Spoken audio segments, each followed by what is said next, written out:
We going back to swing shot. Ain't no way. He's good at the throws. Ain't no way. He's emoting on him. A toda mi comunidad. Justice. Cállate, niño, anda. Cállate, niño. Niño, cállate. Cállate, anda. Cállate. I'm sorry.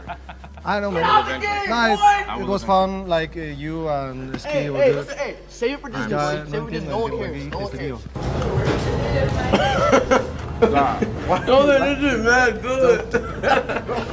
Don't do that, bro. I'm eating bullshit, man. Good.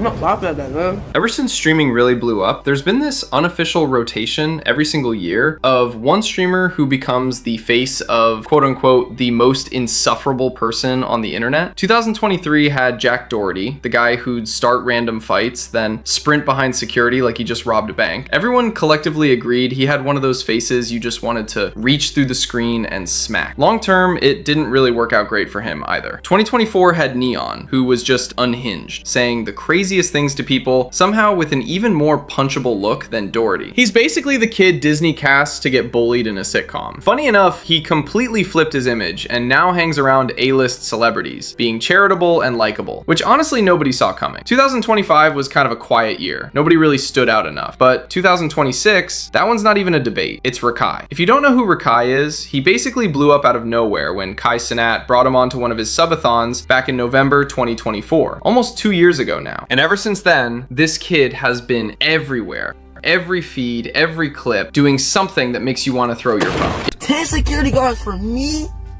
Nigga, I'm petite. My nigga, I'm mad. I'm small, gang. I'm young as shit. They got 10 security guards at the gate for me. And then they got in the woods with paintball guns. They just shot my cameraman. You good, mud? No.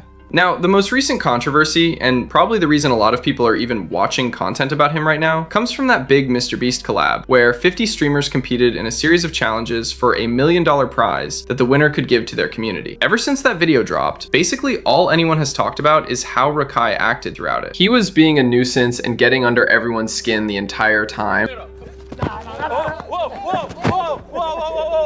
Chill. Security! Chandler, help! Chandler,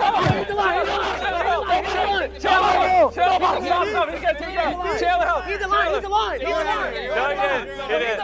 bro. You see? He's the line. You see, that's what, you're a slime. Hey guys, hit the Fortnite dance. Hit the Fortnite dance. You slimy. Yeah. All right, Rakai will give this away. Just tweet out how you're giving it. But honestly, if that's all it was, people probably would have just moved on like they usually do. The real issue came in the final challenge, where a massive Spanish-speaking streamer, Rubius, lost and was given a moment to say goodbye to his community. And Rakai kept interrupting him over and over, basically not letting him have that moment at all. Shot. Ain't no way. He's good at the throws. He's emoting on him. A toda mi comunidad. Justice. Cállate, niño, anda. Cállate, niño. Niño, cállate. Cállate, anda. Cállate. I'm sorry. I don't know, man. No, it was fun. Like you and Ski were good. Hey, save it for Disney. Save it for Disney. No one cares. No one cares. Hey, hit another emo. No entiendo, tío. En fin, chicos, ha sido imposible. Llevamos aquí 2 horas tirando. Yo creo que al final ha sido suerte y ya está, chicos. Lo he intentado, de verdad. Por eso nos vemos. Save it for Disney, buddy. You lost. Leave.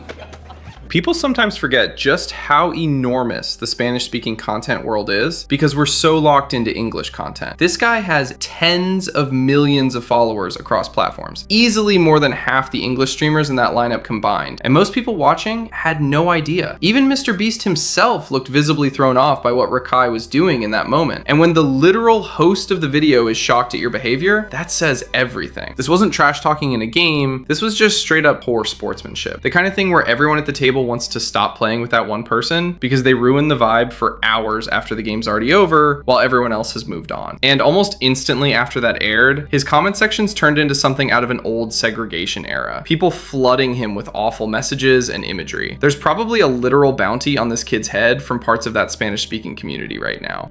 Mom, death threats. Oh my God, I hope you don't have an open casket. I hope you get exploded. I hope you die. I hope you die today.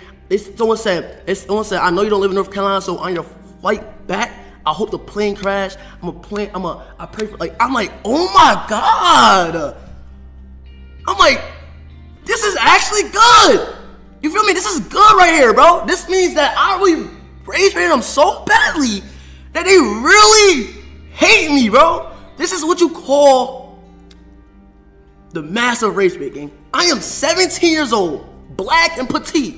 You telling me my pussy weak, short, black ass holding Abraham like this could have pushed my little ass away? No, he obviously could have, nigga. You get The wild part is this situation somehow puts me in the position of having to defend him a little, because obviously responding with racism doesn't fix or prove anything, it just makes things worse for everyone. He's also been accused of telling El Rubius to go back to Mexico, despite the guy actually being from Spain. So this whole thing has basically spiraled into an internet-wide cultural feud, which, let's be honest, is exactly the kind of thing 2026 internet does best. He's managed to turn an entire language-speaking community against him in a way I genuinely don't think I've seen happen before. And I don't think a simple collab stream is going to undo that kind of damage. If there's one thing I will give him credit for, it's that if people were mad purely because he played the games aggressively, that's kind of just how competition works. He was trying to win money for his community. This wasn't some friendly birthday party where everyone gets cake after. all I did was try to win. I'm sorry, I'm competitive. I'm sorry, I'm trying to win. I'm sorry, I'm trying to win. And now, and true to form, he responded to all the backlash exactly how you'd expect, completely unbothered. Basically saying his loss was still better than the other guy's loss, and that he didn't care what anyone thought. yeah, like, so the most files I wanted in Spanish or something like that, bro. So it was like, damn, I didn't even know that. But guess what? You still lost. You know what I'm saying? And I lost too, but my loss was a better loss than your loss. I don't go fuck. After I lost, gang, chat, I was so fucking like, I'm telling you like this, chat. They wanted me to start stream at the MrBeast's event, gang. I didn't even work, gang. I would have said some shit that I didn't want to be.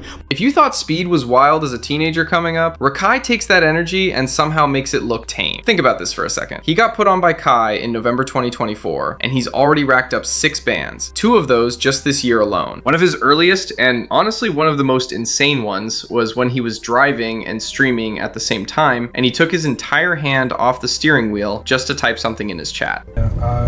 Play that. You gotta accept your order. Accept the first pickup. Play that. Oh shit! Oh my god! Oh shit! Like he was trying to recreate one of those videos where the whole family is screaming because grandma's driving with her knees. Just imagine being a random pedestrian or driver near this kid on the road. It's comforting knowing that in the future, I'm going to have to share actual roads with a generation of kids who grew up idolizing this behavior. By the time that happens, cars better be fully self-driving, because I refuse to live in that world. Then there's the whole situation with Fortnite streamer Clix, where Rakai got banned from Twitch for scamming him in a $6,500 bet after losing a match 99-0. Oh my god! Chad! I'm clutch! Oh my god, I'm clutch! Oh my god, I'm clutch! Oh my god, I'm clutch! Oh my god, Chad! This is it right here! This is it right here! Oh my mama, this is it right here! Ah! It's 99. It's 99 right now. What's my real name? Rakai? Rakai. Rakai. It's X at Clix. Welcome to Fortnite, Rakai. Hold on, one more round, one more round, one more round. Wait, one more round, one more round, one more round. Let's go! One more. Let's go! Wait, click one more round, please. $100. Huh? It's $100, brother. No, yo, clicks, please, bro. One more. Welcome to Fortnite. Welcome to Fortnite, Rakai. Now, I'm not even that deep into gaming, but losing 99-0 takes a certain kind of skill in itself. Most pro players eventually slip up or get tired after that many rounds, but losing every single round like that is its own achievement. After all that drama with the bet, he ended up getting banned by Twitch the very next day anyway. Way or another, I'm gonna get my money. Listen, motherfucker. Hey, whether that's pulling up to fucking Atlanta, to the house, Listen, I'm gonna get that money, bro. Listen. If anything, first of all, because someone needs to teach you fucking discipline. Listen, bro. Someone needs to teach you some fucking discipline. Listen, bro. Get it back in blood, you heard? Stop playing with me, my Kai in by this house, a quarter ball. First of all, and second of all, you got skill. You want that? You got skill. Get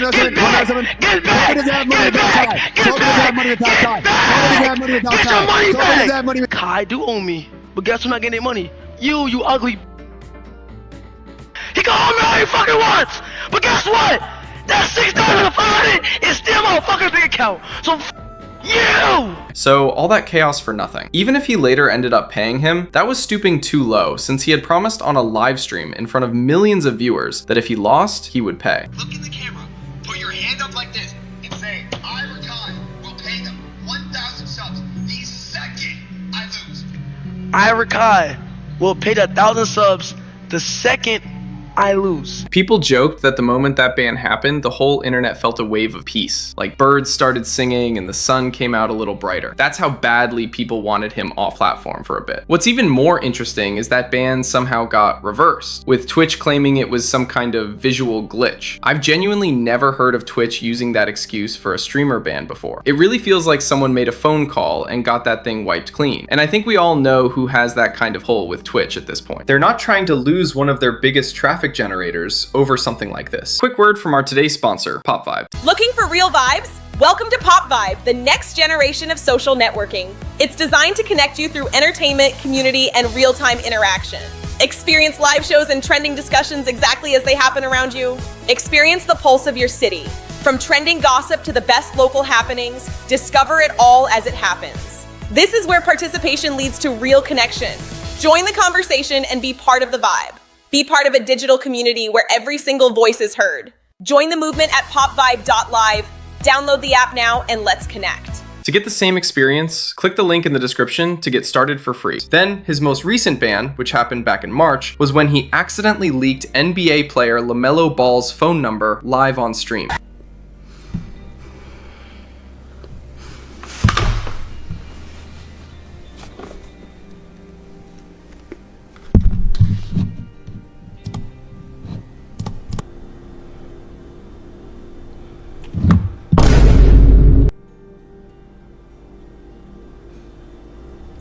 Accident. I'm so sorry. Oh my god. I can only imagine how furious LaMelo was, having a number that's probably been the same for years just exposed because some kid wanted a reaction. One of the very first things any streamer learns is to never show your DMs on screen, because something like this can happen in a split second. Honestly, I think he did it on purpose to farm a viral moment, but the cost of that decision was steep, because now if he gets banned even one more time, that's a permanent ban from Twitch for good. After all of this came out, you'd still see people in the comments defending him, saying he's just a teenager. Come on! He's 16! This nigga's a kid! He's a kid! He's a kid! Give him time to mature. And look, I get that argument in theory, but I was a teenager not too long ago myself, and I was nowhere near this reckless. I know plenty of teenagers who watch my content, and none of them are doing anything close to this. This isn't a one-time mistake either. We're talking about 6 separate bans and constant clips every single month of him doing something dumb. At this point, it almost feels like he's trying to set some kind of record for being the most chaotic streamer of all time. And if he keeps this pace up, he might actually get there. Part of the problem is that he's young and suddenly has access to a ton of money with basically nobody really checking him. Back in the day, it was celebrities who got dragged for doing dumb stuff as teenagers because there was no one regulating them either. People forget how harshly Justin Bieber got treated in the 2000s for things like peeing in a mop bucket or getting into fights as a teen. Now, streamers are basically the new celebrities. They're getting the same kind of massive crowds and attention. So it makes a weird kind of sense that we're seeing this pattern repeat. He's 17 years old and already driving a Corvette, probably making enough that his mom doesn't even need to work anymore. Which honestly is exactly why it matters that someone, whether it's a sibling or someone close to him, needs to actually pull him back to reality before it's too late. Probably the single worst clip to come from him though was the one where he was out eating at In-N-Out with DDG and ended up laughing at an older man who was eating alone nearby.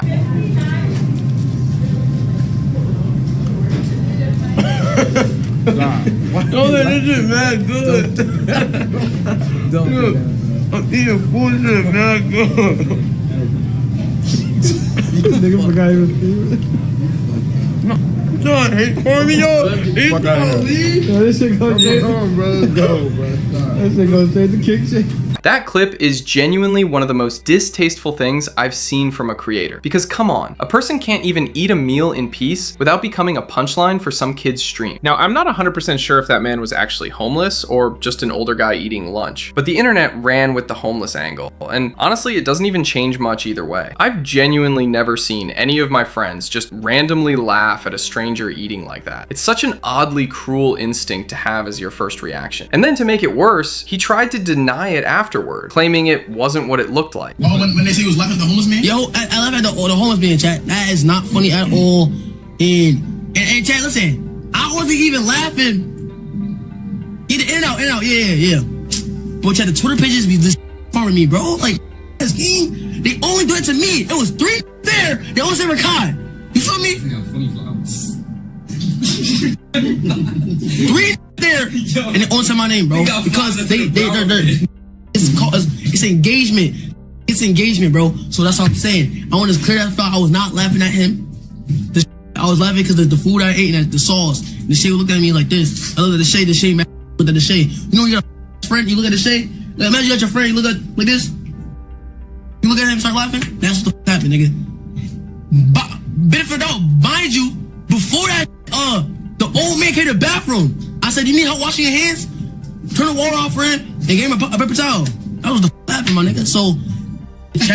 At this point, creators could record themselves doing something horrible in full 4K, and there'd still be a portion of people saying it's out of context or AI generated. It's honestly wild because even Speed, during his peak controversial years, wasn't doing this kind of thing. Most of Speed's drama came from saying outrageous stuff on stream, not from going out in public and actively making strangers feel small. It feels like the same pattern that played out with Jack Doherty and other quote-unquote annoying streamer of the year types before him. Eventually, someone in real life is going to check this kid, and it's not going to be a fun moment for him when it happens. Even how he interacts with women online is a problem, because every time he gets into it with a female creator, he completely loses it and starts saying things that no grown man should ever say to a woman, period. That's just basic decency. There's a recent example where a QTCinderella made a lighthearted joke about him on stage during a streamer award event. The same kind of joke she made about literally every other streamer there that night. What's the coolest thing you've ever stolen?